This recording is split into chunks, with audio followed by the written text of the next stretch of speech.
부모가 자식에게 또는 배우자끼리 가족 간에 계좌 이체하는 경우가 정말 많죠? 그런데 이렇게 가족 간에 계좌 이체를 하시면 큰일 날 수도 있습니다. 부부 사이에서는 주로 의료비, 월급, 생활비, 공과금, 직계존속의 부양비를 위해서 계좌 이체를 하는 경우가 많고, 부모와 자식 사이에서는 주로 용돈이나 학비 등을 위해서 계좌 이체를 하는데요. 이렇게 가족 간에 돈이 오고 가는 경우 잘못하다가 엄청난 세금 폭탄을 맞을 수 있습니다. 따라서 오늘 영상을 잘 보시고 평소 자녀들 또는 배우자에게 계좌 이체를 하실 때 조심하시는 것이 좋겠습니다. 또한 세금 폭탄을 어떻게 해야 막을 수 있는지도 알아보도록 하겠습니다. 증여세는 가족, 친척 등에게 대가 없이 받은 재산에 대한 세금을 내는 것입니다. 성인의 경우 부모에게 10년 동안 5천만 원, 20년 동안 최대 1억 원을 받을 수 있습니다. 이때 현금, 금, 부동산, 주식 등 재산적 가치가 있는 모든 것들이 포함이 됩니다. 그렇다면 부모가 자녀에게 용돈을 주는 것도 증여세에 해당이 될까요? 소득이 없는 자녀에게 주는 용돈은 증여세에 해당되지 않습니다. 또한 자녀들의 대학 등록금도 증여세 대상이 아니지만 부모가 학교로 직접 이체해야 나중에 국세청에다가 이체 금액에 대해 증명을 할 필요가 없습니다. 하지만 소득이 있는 자녀에게 생활비를 계좌 이체해 줄 경우 10년 동안 5천만 원까지는 증여세 신고를 하지 않아도 됩니다. 하지만 한 번에 1,000만 원 이상 계좌 이체를 하는 경우에는 증여세의 대상이 되기 때문에 반드시 증여세 신고와 비용에 대해서 증명을 해야 합니다.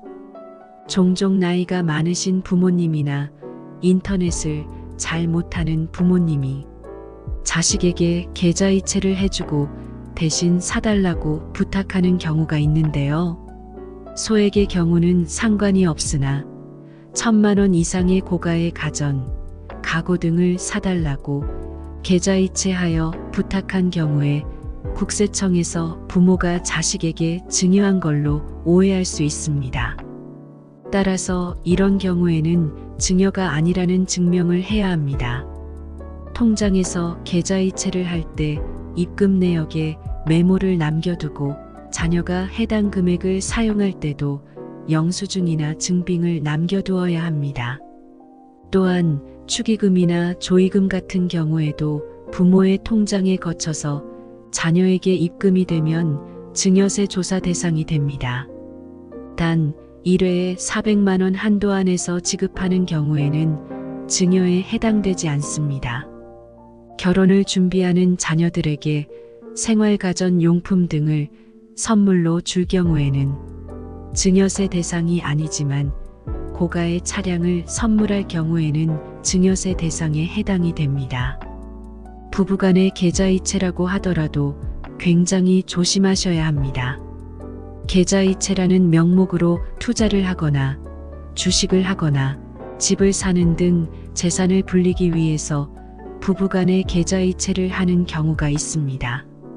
이럴 경우 국세청에서는 바로 인식하고 증여세를 과세할 수 있습니다. 그럼 부부간의 계좌 이체를 하는 경우에도 증여세를 내야 할까요? 10년간 최대 6억 원 이내로 계좌 이체를 할 경우에는 증여세 대상에 해당되지 않습니다. 하지만 통장에서 계좌 이체를 하실 때 메모란에 생활비, 월급, 공과금 등 어떤 명목으로 계좌 이체를 했는지 적어 놓는 것이 좋습니다. 그럼 이제 국세청으로부터 세금 폭탄을 맞지 않을 수 있는 3가지 방법을 알려드리겠습니다. 첫째, 계좌 이체를 하는 비용 중에 증여세 비과세 되는 부분이 있는데요. 바로 생활비와 경조사비입니다. 생활비 명목으로 계좌 이체한 금액에 대해서는 반드시 전부 다 지출을 해야 합니다. 남편이 아내에게, 아내가 남편에게 급여를 생활비나 의료비, 직계존속 부양비 명목으로 서로 이체하는 경우가 있으시죠? 만약 남편이 아내에게 2천만 원을 이체했다고 생각해 볼까요? 2천만 원 중에 전부 다 생활비, 의료비, 공과금 등으로 지출했다고 한다면 이럴 경우 증여세에 해당되지 않습니다. 하지만 2천만 원 중에 1천만 원만 생활비, 의료비 등으로 지출하고 나머지 1천만 원은 주식 투자를 하거나 부동산을 사거나 어딘가로 자산을 형성하였다면 이럴 경우 증여세에 해당되므로 조심해야 합니다. 축의금이나 부의금을 위해서 계좌이체를 하는 경우에도 3천만 원씩 하는 것은 상식적으로 말이 안 되기 때문에 적정선에서 축의금과 부의금을 내야지 세금 폭탄을 맞지 않을 수 있습니다. 둘째, 차용증을 작성하고 이자를 지급하는 방법이 있습니다. 우리가 은행에 대출을 받을 때 매달 이자를 지급하는 것처럼 가족들 간에도 차용증을 작성해서 돈을 빌려주고 이자를 지급한다는 것을 명시한 계약서를 작성한 후 계좌이체를 하게 되면 세금 폭탄을 피할 수 있습니다. 하지만 이런 가족 간의 차용증은 사실 인정받기가 어려울 수 있습니다. 현실적으로 가족 간의 채무관계가 아니라 증여로 계좌이체를 하는 경우가 훨씬 더 많기 때문입니다. 국세청으로부터 문제없이 차용증을 인정받기 위해서는 아래와 같이 작성하시는 것이 좋습니다. 우체국 내용 증명을 사용하시는 것이 조금 더 인정받을 수 있는 확률이 높습니다. 우체국에서 서비스하고 있는 내용 증명은 발송인이 수취인에게 어떤 내용의 문서를 언제 발송하였다는 사실을 우편관서가 공적으로 증명해주는 우편 서비스입니다. 우선 차용증을 작성하여 우체국으로 가면 됩니다. 차용증은 인터넷에 양식이 많기 때문에 집에서 미리 작성해서 가야 합니다. 우체국에는 창구가 금융과 우편으로 나뉘어 있는데 그 중에 우편을 담당하는 창구로 가시면 됩니다.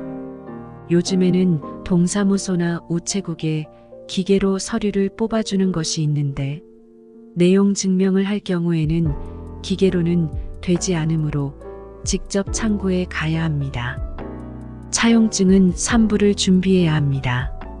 원본 1부는 발신인 채권자가 보관하고 나머지 4본 2부는 우체국과 수취인 채무자가 일부씩 보관하게 됩니다.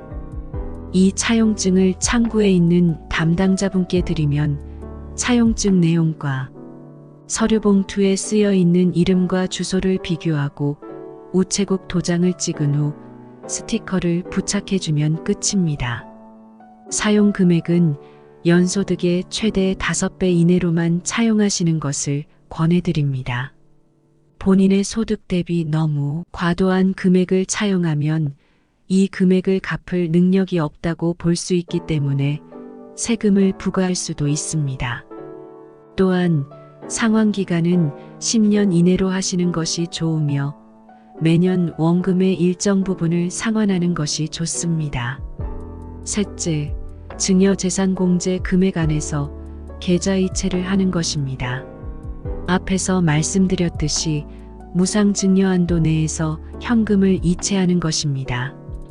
국가에서 정해놓은 무상증여, 한도증여세, 인적공제가 있는데요. 증여재산가액을 구할 때 증여받는 대상에 따라 일정 금액을 빼주는 것입니다. 즉, 그 공제 금액만큼 비과세되는 셈입니다. 자녀는 1인당 5천만 원까지, 미성년자라면 2천만 원까지 무상증여가 가능합니다. 또한 배우자는 6억 원, 직계비속은 5천만 원, 기타 친족 6촌 이내 혈족 또는 사촌 이내 인척인 경우 1천만 원까지 비과세 적용됩니다. 다만 증여재산을 공제할 때 주의사항이 있는데요. 증여재산 공제는 10년 동안 증여된 금액의 총합을 의미합니다. 예를 들어서 10년 동안 자녀가 부모님에게 5천만 원을 증여받았고 할아버지에게 5천만 원을 증여받았으면 첫 번째 받은 5천만 원은 공제되지만 두 번째로 받은 5천만 원은 10년이 지나지 않았기 때문에 할아버지에게 받은 5천만 원에 대해 증여세 과세가 됩니다. 지금처럼 아무 정보 없이 자식과 배우자에게 그냥 계좌이체를 하시는 분이 계시다면 이 영상을 꼭 공유해 주세요. 누군가의 통장을 거쳐서 입금이 되면 안 된다는 것을 꼭 기억해야 합니다. 돈을 철저하게 관리하지 않으면 밑빠진 독에 물 붓기처럼 되기 십상입니다. 우리가 좋은 마음으로 자식에게 무언가를 해줄 때 걸림돌이 되지 않으려면 꼭 이 정보를 알아야 합니다. 오늘 알려드린 가족 간의 증여세와 세금 폭탄을 피하는 법을 꼭 기억하시고 피해 없으시기 바라겠습니다. 영상이 유익하고 재미있으셨다면 구독과 좋아요, 알림 설정 부탁드립니다. 지금까지 원더풀 라이프였습니다.